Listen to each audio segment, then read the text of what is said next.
안녕하세요. 지난 시간에는 그린의 발트의 십자가 책형 중에 가운데 패널을 중심으로 살펴보았죠.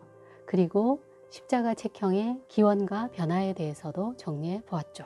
초기에는 예수의 인성보다는 신성을 부각시키면서 승리하는 예수를 그렸다면 인간적인 고통의 표현이 가미되는 것을 보았는데요.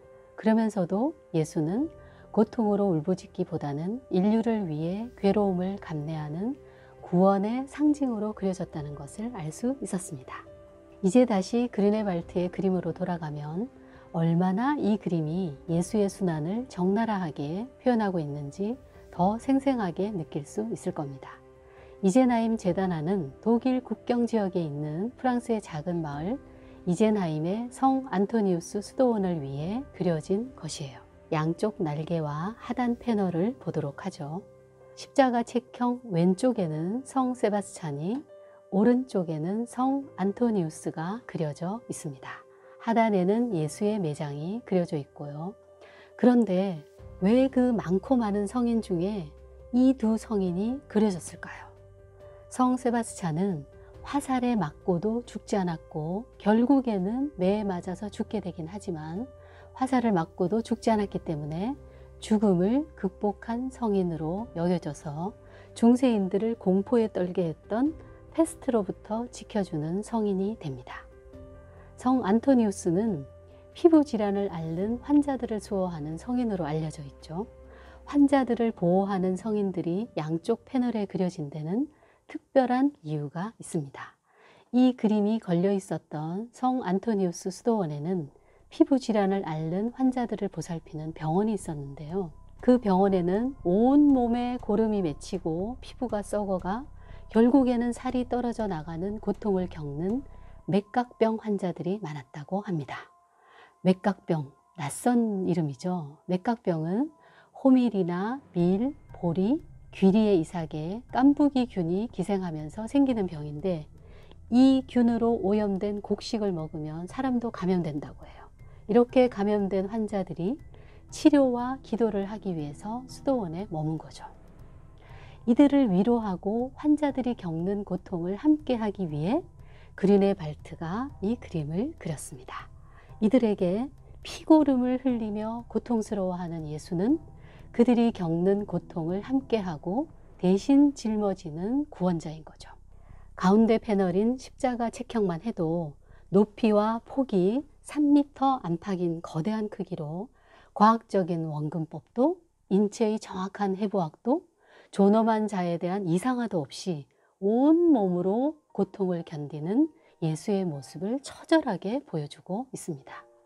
그런데 이렇게 고통 속에 죽어가는 예수만 본다면 환자들에게 희망을 불어넣어 줄 수가 있었을까요? 예수가 함께하고 성인들이 보호해 준다고 해도 새로운 삶에 대한 기대는 얻기 힘들지 않았을까요? 여기에 이 그림에 반전이 있습니다. 이 제다나는 세 겹으로 이루어진 제다나입니다. 지금까지 보았던 십자가 책형을 포함한 4개의 패널은 제다나를 닫았을 때 보이는 부분입니다.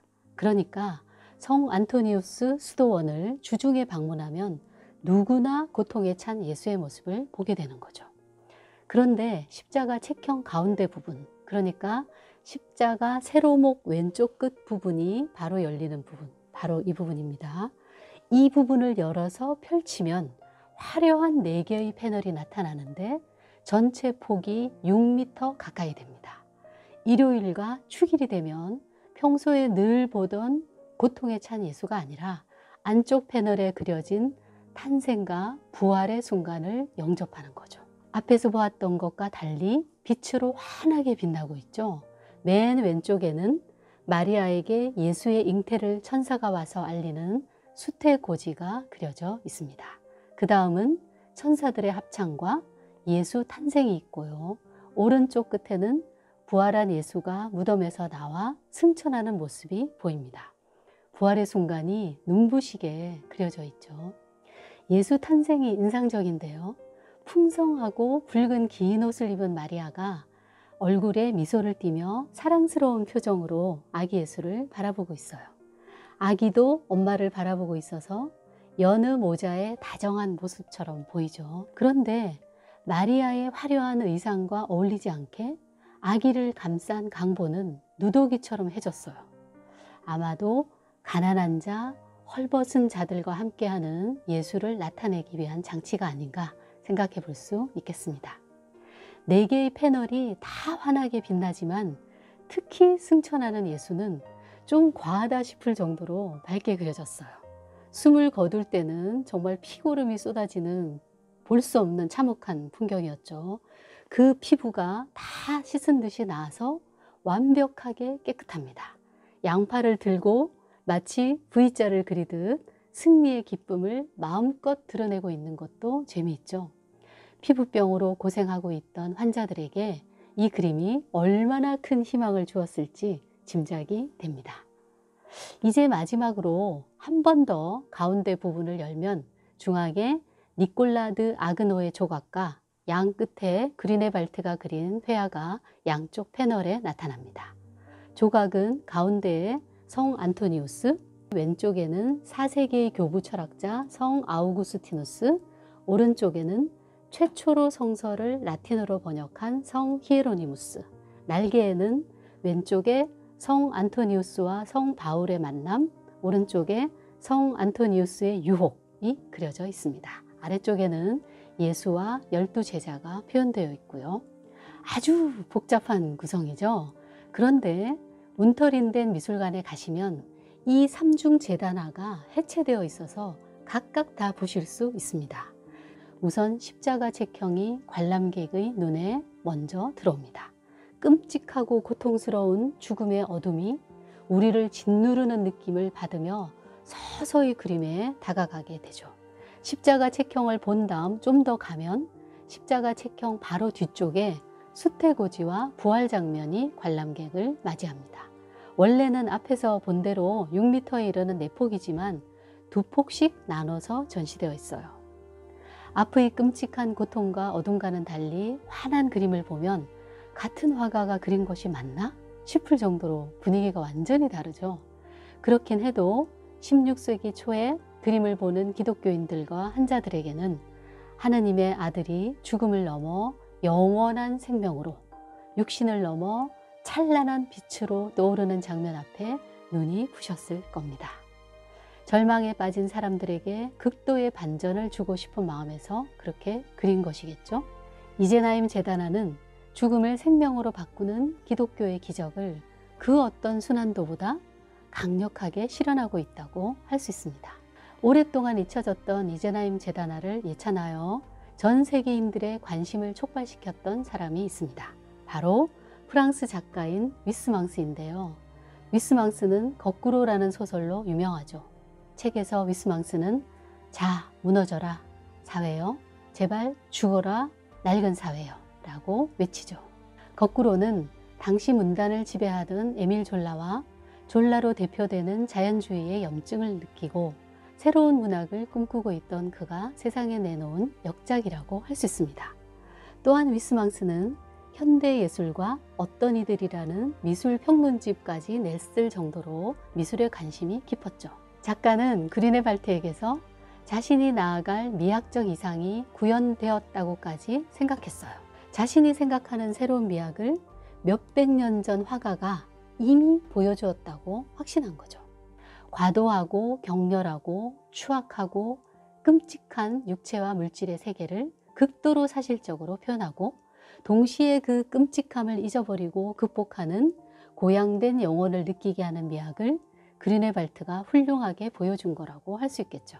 제단화가 소장된 문터린된 미술관을 좀 둘러볼까요? 이제나임에서 20여 킬로 떨어진 프랑스의 도시 콜마르에 교회 예배당이 혁명 이후 이런저런 용도로 사용되다가 1853년 미술관으로 문을 열었죠. 제단화는 1852년 이곳으로 옮겨졌는데 전 세계의 관람객들이 오로지 이 그림을 보러 올 정도로 국제적인 명성을 얻고 있습니다. 실제로 이곳에서 그림을 보는 순간은 말을 잃을 정도의 충격이라고 밖에 달리 표현할 길이 없어요. 정말 가보지 않으면 그 표현하기가 참 어렵습니다. 처참하다 못해 추하고 끔찍한 예수의 몸을 통해 그가 견딘 혹독함이 13세기에 지어진 고딕 양식의 예배당에서 관람객의 가슴을 예리하게 파고드는 느낌이라고 할까요? 그리네발트는 알브레이트 듀러와 동시대 화가이지만 르네상스보다는 후기 고딕에 가깝다고 할 수 있어요. 강렬하고 과장된 표현 기법은 20세기 초 독일의 표현주의 화가들에게 큰 영향을 끼치게 되죠. 특히 1, 2차 세계대전에 다 참전했던 독일 화가 오토 딕스는 이제나임 제다나의 미학과 주제의식을 그대로 가져와 전쟁을 그립니다. 쏟아진 내장, 내달린 해골, 썩어 문드러진 살, 이런 것들의 적나라한 묘사는 그리네발트가 예술을 피고름을 흘리는 모습으로 표현한 것과 쌍둥이처럼 닮아있죠. 오토 딕스 역시 죽음의 향연을 묘사하면서 원했던 것은 구원의 희망이 아니었을까요? 이 작품에 대해서도 조만간 다뤄볼 생각이 있습니다. 우리 주변에는 도처에 죽음과 끔찍함이 있죠. 죽음과 어둠을 넘어 부활과 빛을 꿈꾸면서 오늘은 여기서 인사드리겠습니다. 감사합니다.